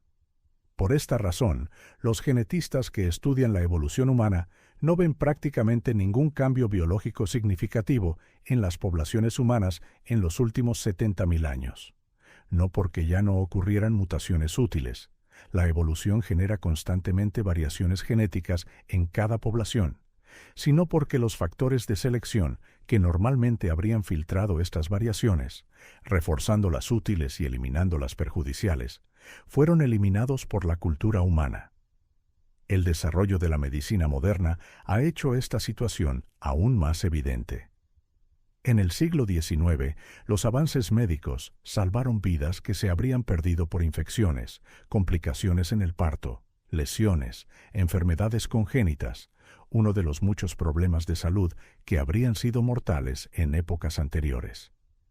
El siglo XX trajo antibióticos, cirugía, vacunas y tratamientos para trastornos genéticos. Hoy en día, las personas con variaciones genéticas que habrían sido mortales hace solo unas pocas generaciones pueden vivir hasta la edad adulta, formar una familia y llevar una vida plena. En los países desarrollados, más del 99% de las personas que nacen sobreviven hasta la edad reproductiva. Piénselo por un momento. 99%. Desde una perspectiva evolutiva, esto es una ausencia casi total de selección. Si prácticamente todos se reproducen, independientemente de sus variaciones genéticas, la selección natural deja de funcionar. Los rasgos que se transmiten a la siguiente generación son una muestra casi aleatoria de los genes de la generación actual, y no un grupo seleccionado de los rasgos mejor adaptados. Esto no significa que la genética humana no cambie en absoluto. La deriva genética aleatoria todavía actúa. Todavía ocurren mutaciones en poblaciones aisladas. Algunas variantes genéticas pueden volverse más comunes por pura casualidad, pero la selección direccional, la fuerza que empuja a las poblaciones a adaptarse mejor a su entorno, básicamente ha dejado de actuar sobre las poblaciones humanas. Conservamos variaciones genéticas que afectan la inteligencia, las capacidades físicas, la resistencia a las enfermedades, la agudeza sensorial, todo lo que estuvo bajo una fuerte presión de selección durante nuestra historia evolutiva. Las personas con variantes genéticas que habrían sido eliminadas por la selección natural hace 100.000 años están hoy completamente integradas en las sociedades modernas y contribuyen con sus genes a las generaciones futuras. Algunas personas temen que esto signifique que los humanos están degenerando, acumulando mutaciones dañinas que habrían sido eliminadas por la selección. Pero eso es un malentendido de lo que está sucediendo. No estamos degenerando. Simplemente ya no nos adaptamos biológicamente a nuestro entorno porque hemos creado un entorno en el que la adaptación biológica ya no es necesaria para la supervivencia. Una persona con mala visión no necesita cambios genéticos para ver mejor. Necesita gafas. Una persona susceptible a las infecciones no necesita una variante genética para un sistema inmunológico más fuerte. Necesita antibióticos. Una persona que tiene dificultades en climas fríos no necesita adaptaciones genéticas como las que se desarrollaron en los neandertales. Necesita un abrigo y calefacción central. Para cada problema que en el pasado habría impulsado la selección natural, los humanos modernos han desarrollado soluciones culturales, tecnológicas o médicas. Y estas soluciones actúan mucho más rápido de lo que la evolución jamás podría. Las adaptaciones genéticas tardan cientos de generaciones. Las soluciones tecnológicas pueden desarrollarse en años o décadas. Esta es la razón principal por la que la evolución humana se detuvo hace 70.000 años. Por supuesto, no en ese momento exacto. El proceso fue gradual y se aceleró con el desarrollo de la agricultura, la urbanización y las tecnologías modernas. Pero la dirección se estableció durante la recuperación del cuello de botella, cuando las poblaciones humanas comenzaron a desarrollar una complejidad cultural y una sofisticación tecnológica que finalmente reemplazaron a la evolución biológica como el principal medio de adaptación. En un sentido muy real, nos hemos convertido en la primera especie en la historia de la Tierra en evolucionar más allá de la evolución, creando un entorno en el que la selección natural ya no da forma significativa a la especie, donde la cultura y la tecnología ofrecen ventajas adaptativas mucho más rápidas y efectivas de lo que los cambios genéticos jamás podrían. Las consecuencias de esto son enormes.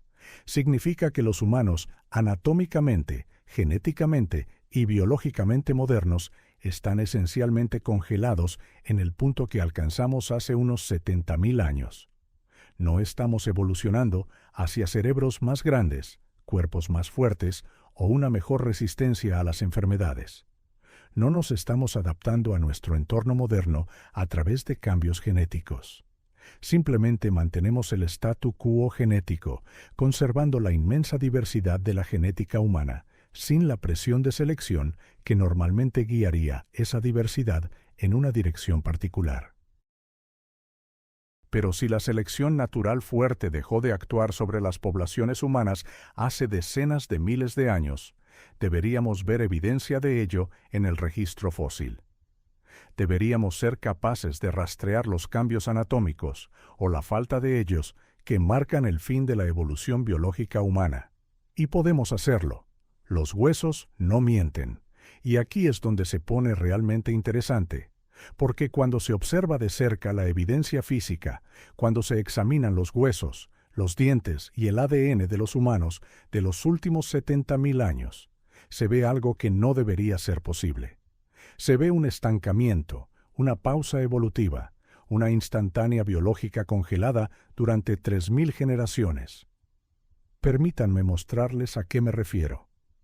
En el año 2017, arqueólogos que trabajaban en Marruecos descubrieron algo extraordinario en un lugar llamado Jebel Irhoud, restos humanos de 315.000 años de antigüedad.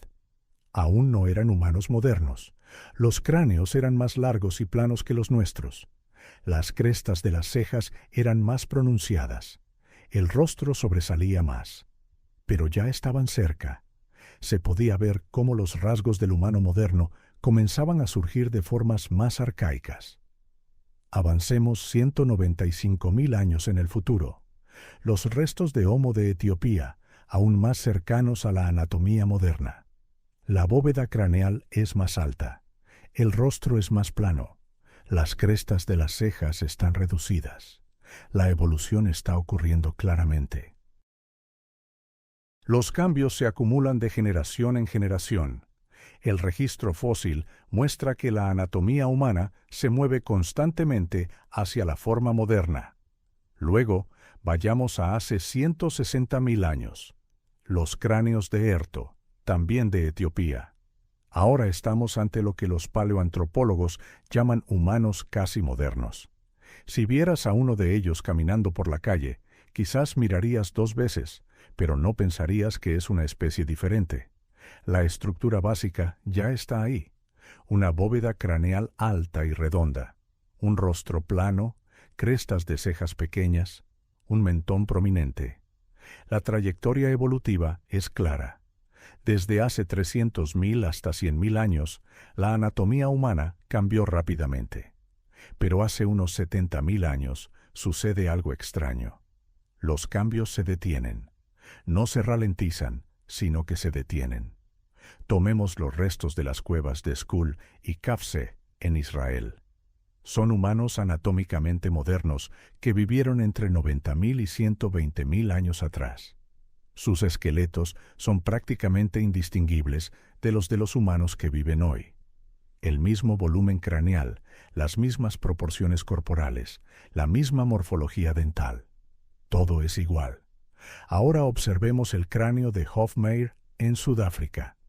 Tiene 36.000 años. De nuevo, completamente moderno. Podrías intercambiarlo con el cráneo de un sudafricano actual, y los antropólogos tendrían dificultades para distinguirlos sin la datación por radiocarbono. Los restos de Cro-Magnon de Francia, de 28.000 años. Estos son los famosos humanos europeos que crearon complejas pinturas rupestres y sofisticadas herramientas. Su anatomía es completamente moderna. De hecho, los esqueletos de Cro-Magnon muestran una estructura ósea ligeramente más robusta que los europeos modernos, probablemente porque llevaban una vida físicamente más exigente. Pero el plano básico es idéntico al nuestro. Avancemos hasta hace 10.000 años. La gente de la cultura natufiense en el Medio Oriente. Anatomía moderna. Hace 5.000 años, los antiguos egipcios construyeron las pirámides. Anatomía moderna. Hace 2.000 años, los romanos construyeron su imperio. Anatomía moderna. ¿Ven el patrón?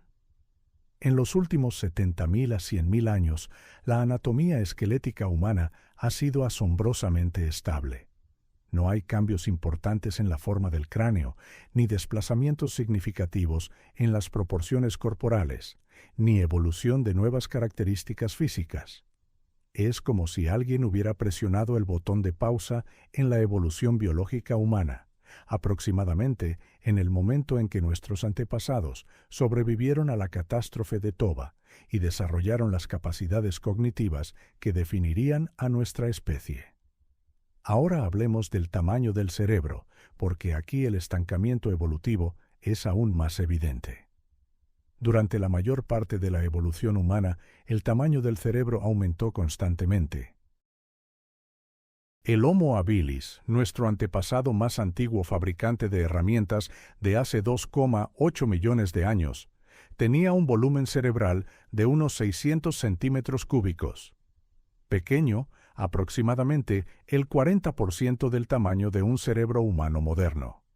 El Homo erectus, que apareció hace 1,9 millones de años, tenía un volumen promedio de unos 900 centímetros cúbicos.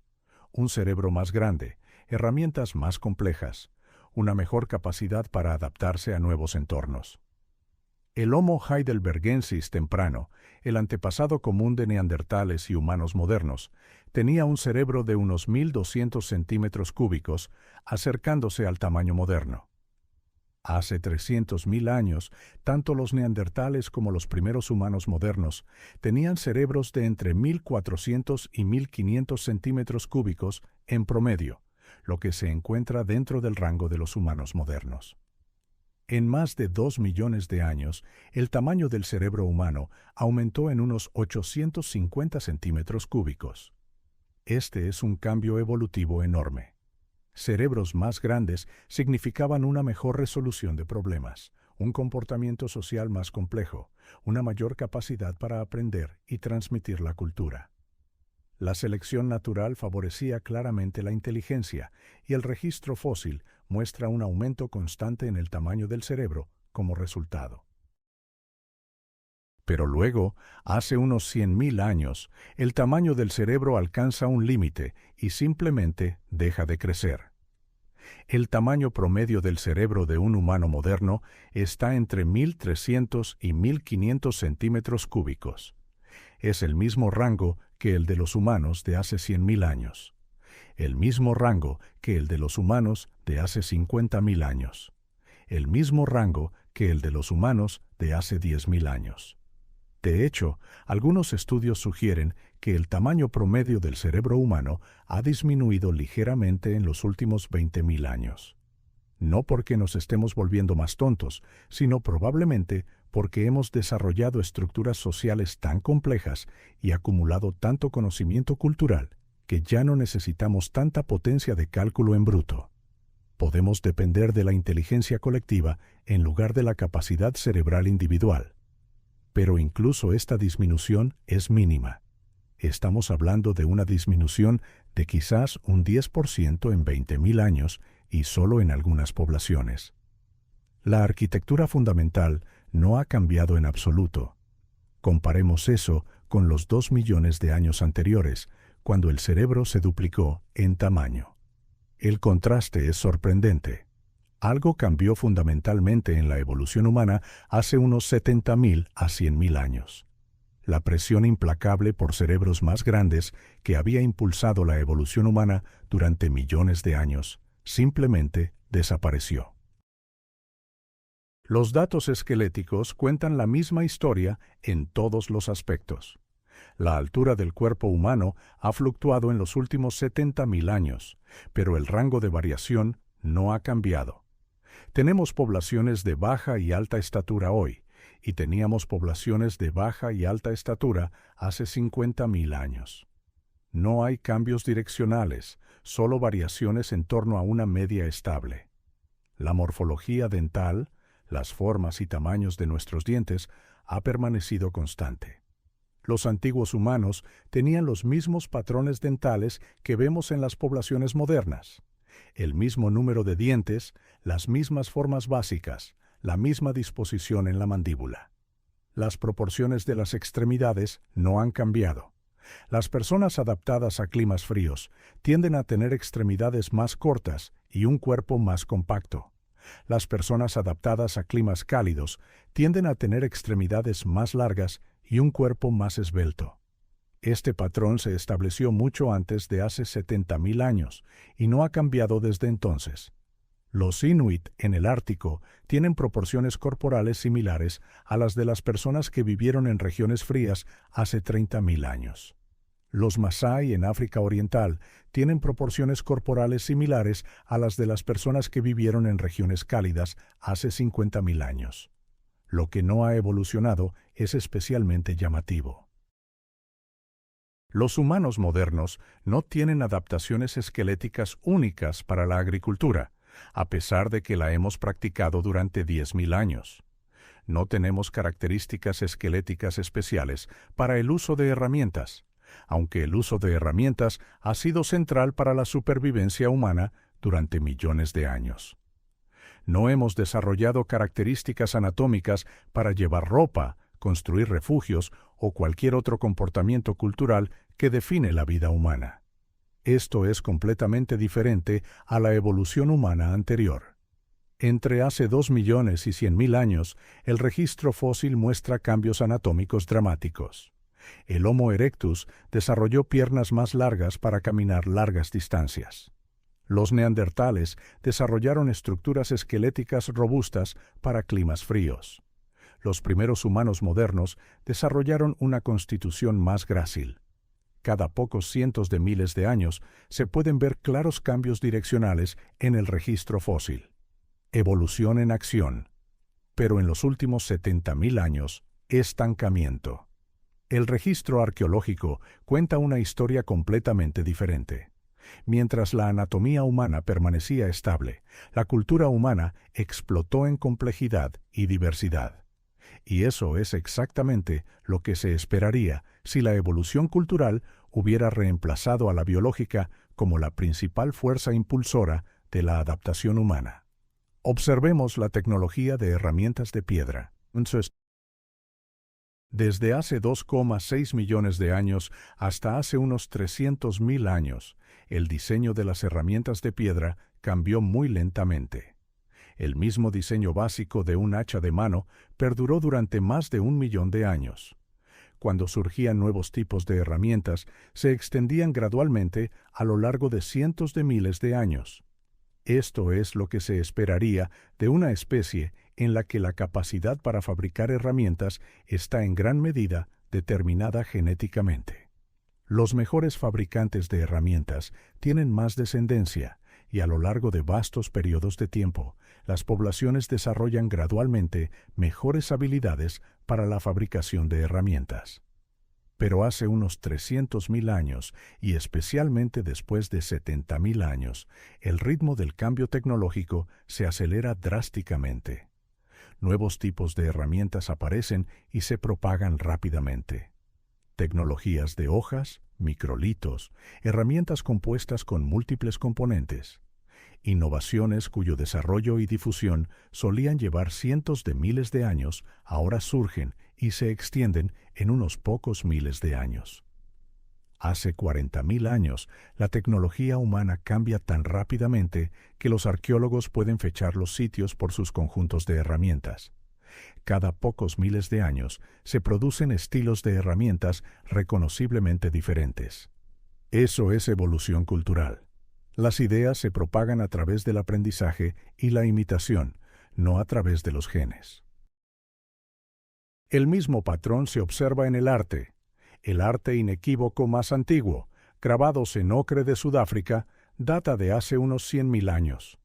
Hace 40.000 años, los humanos crean complejas pinturas rupestres, figuras talladas, instrumentos musicales y adornos personales. Esta explosión artística ocurre sin ningún cambio en la anatomía humana. Mismo tamaño de cerebro, mismas manos, mismos ojos, pero expresiones culturales radicalmente diferentes. O observemos las estrategias de supervivencia. Los humanos de hace 50.000 años eran cazadores-recolectores que utilizaban una amplia gama de recursos vegetales y animales. Los humanos de hace 10.000 años comenzaron a domesticar plantas y animales y a pasar a la agricultura. Los humanos de hace 5.000 años vivían en ciudades con profesiones especializadas y complejas redes comerciales. Cada una de estas transiciones representa un cambio enorme en la forma en que los humanos obtienen alimentos y organizan sus sociedades. Pero ninguna de ellas requirió una evolución biológica. Las personas que construyeron las primeras ciudades tenían la misma anatomía que los cazadores-recolectores que vivieron hace 40.000 años. Lo que cambió fue la cultura, no la biología. Esa es la marca de una especie que ha escapado a las restricciones evolutivas habituales. La adaptación física a través de cambios genéticos lleva cientos de miles de años. La adaptación cultural a través del aprendizaje y la innovación puede ocurrir en unas pocas generaciones. Una vez que los humanos cruzaron ese umbral, una vez que desarrollamos las habilidades cognitivas y lingüísticas para crear y transmitir una cultura compleja, la evolución biológica se volvió en gran medida irrelevante para nuestra supervivencia. Los datos de ADN antiguo confirman este patrón con una precisión asombrosa. En el año 2010, los científicos publicaron el primer borrador del genoma neandertal, ensamblado a partir de ADN extraído de huesos de 40.000 años de antigüedad. Fue revolucionario. Por primera vez, podíamos comparar el código genético real de una especie humana extinta con el de los humanos modernos. Los resultados muestran que las poblaciones no africanas modernas portan alrededor de un 2% de ADN neandertal. Este ADN proviene de cruces que ocurrieron hace entre 50.000 y 60.000 años, cuando los humanos modernos salieron por primera vez de África y se encontraron con poblaciones neandertales en el Medio Oriente. Pero aquí está lo notable. Este ADN neandertal apenas ha cambiado en 50.000 años. Las mismas secuencias genéticas que entraron en las poblaciones humanas modernas en aquel entonces todavía están presentes en los humanos vivos de hoy. No han evolucionado hacia algo nuevo. No han sido eliminadas por la selección natural. Simplemente residen en nuestros genomas, funcionalmente idénticas a lo que eran hace 50.000 años. Algunas de estas variantes genéticas neandertales influyen en cosas como la función inmunológica y el color de la piel. El hecho de que se hayan conservado durante 50.000 años sin cambios significativos nos dice que la evolución en los humanos modernos ha sido, en el mejor de los casos, débil. Si hubiera actuado una fuerte selección natural, esperaríamos que estos genes se hubieran fijado, portados por todos, o hubieran sido eliminados por completo. En cambio, simplemente han derivado a frecuencias estables durante cientos de generaciones. La misma imagen surge del ADN de los denisovanos. Las poblaciones asiáticas y del Pacífico modernas portan variantes genéticas denisovanas que entraron en nuestros antepasados a través de cruces hace entre 40.000 y 50.000 años. De nuevo, cambios mínimos a lo largo de miles de generaciones. El ADN de los cruces que ocurrieron cuando los humanos todavía usaban herramientas de piedra es casi idéntico a las versiones presentes en las poblaciones modernas. Aún más llamativos son los estudios sobre el ADN humano antiguo de nuestra propia especie. Los científicos han secuenciado ahora el ADN de restos humanos de los últimos 45.000 años. Cazadores, recolectores de la Europa de la Edad de Hielo, primeros agricultores del Medio Oriente, antiguos nómadas de las estepas de Asia Central. Lo que han encontrado es una asombrosa continuidad genética. En el año 2014, los investigadores publicaron el genoma de un humano moderno de Siberia de 45.000 años de antigüedad. Su ADN demostró que formaba parte de una población que contribuyó al linaje tanto de las poblaciones europeas como de las asiáticas. Genéticamente era esencialmente un humano moderno, no una forma arcaica que evolucionaría más tarde hacia algo diferente. Un humano moderno que vivió hace 45.000 años y cuyo genoma encajaría cómodamente en la diversidad genética humana actual. Un estudio del año 2016 secuenció el ADN de 14 antiguos cazadores-recolectores que vivieron en Europa entre 35.000 y 7.000 años atrás. Estas personas sobrevivieron a la Edad de Hielo, presenciaron la extinción de los neandertales y desarrollaron algunas de las tecnologías de herramientas de piedra más complejas de la prehistoria humana. Su ADN reveló un linaje genético continuo que los conecta directamente con los europeos modernos. No hay grandes cambios evolutivos, ni aparición de nuevas variantes genéticas que sugieran una fuerte selección natural, solo la mezcla y migración gradual de poblaciones que ya eran genéticamente modernas.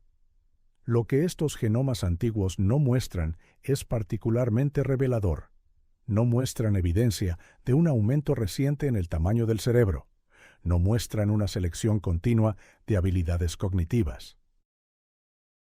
No muestran la evolución de nuevas adaptaciones metabólicas o funciones inmunitarias, con la excepción de algunos casos muy específicos que discutiremos más adelante. En cambio, muestran a personas que ya eran genéticamente modernas hace 40.000 años, que vivían como cazadores-recolectores y cuyos descendientes más tarde inventaron la agricultura, construyeron civilizaciones y desarrollaron la escritura sin cambios biológicos significativos. Se pueden rastrear linajes humanos específicos a través de estos genomas antiguos con una precisión asombrosa. Por ejemplo, los San del sur de África representan una de las ramas más profundas del árbol genealógico humano. Los análisis genéticos sugieren que se separaron de otras poblaciones humanas hace unos 100.000 a 150.000 años. Sin embargo, su ADN es el de un humano claramente moderno. La distancia genética entre un individuo San y un noruego es minúscula en comparación con la distancia genética entre un chimpancé y un bonobo, dos especies que se separaron hace aproximadamente 1 a 2 millones de años. Esto nos dice que todos los humanos vivos tienen un origen común muy reciente y que nuestros linajes han experimentado una divergencia evolutiva mínima desde su separación. Todos somos variaciones de la misma matriz genética básica que se estableció hace 70.000 años. El contraste con la evolución humana anterior no podría ser mayor. Entre hace 2.300.000 años, la evolución humana fue rápida y direccional. Cada pocos cientos de miles de años aparecen nuevas especies: Homo erectus, Homo heidelbergensis, neandertales, denisovanos, primeros humanos modernos, cada uno con características anatómicas distintas, cada uno adaptado a un entorno particular, cada uno representando una clara divergencia evolutiva de sus antepasados. El registro fósil de este período muestra cambios dramáticos en la forma del cráneo, el tamaño del cerebro, las proporciones corporales y la morfología dental. Si se compara un esqueleto de Homo erectus de hace 1,5 millones de años con un esqueleto de Homo heidelbergensis de hace 500.000 años, las diferencias serían obvias incluso para un observador casual. Especies diferentes que evolucionan claramente por caminos distintos. Pero si se compara un esqueleto de un humano moderno de hace 70.000 años con uno de hoy, se tendría dificultades para encontrar diferencias significativas. La misma especie, la misma anatomía, el mismo plano genético básico. La trayectoria evolutiva no solo se ha ralentizado, sino que prácticamente se ha detenido. Este estancamiento biológico coincide casi exactamente con la aparición de la modernidad conductual, el conjunto completo de habilidades cognitivas y culturales que definen a nuestra especie: pensamiento simbólico, lenguaje complejo, innovación tecnológica, cooperación social a gran escala. Una vez que los humanos desarrollaron estas habilidades, una vez que pudimos adaptarnos a nuevos desafíos a través de la cultura, en lugar de cambios genéticos, las antiguas reglas de la evolución dejaron de aplicarse. No necesitábamos desarrollar cerebros más grandes para ser más inteligentes. Simplemente podíamos aprender más y desarrollar mejores sistemas educativos. No necesitábamos desarrollar adaptaciones físicas a climas fríos. Simplemente podíamos inventar mejor ropa y refugios. No necesitábamos desarrollar sistemas digestivos especializados para explotar nuevas fuentes de alimentos. Simplemente podíamos inventar la cocina y el procesamiento de alimentos. El registro fósil no miente. Durante los últimos 70.000 años, la anatomía humana ha sido estable. Nuestros cerebros no han crecido. Nuestros esqueletos no han cambiado. Nuestro ADN solo ha acumulado variaciones.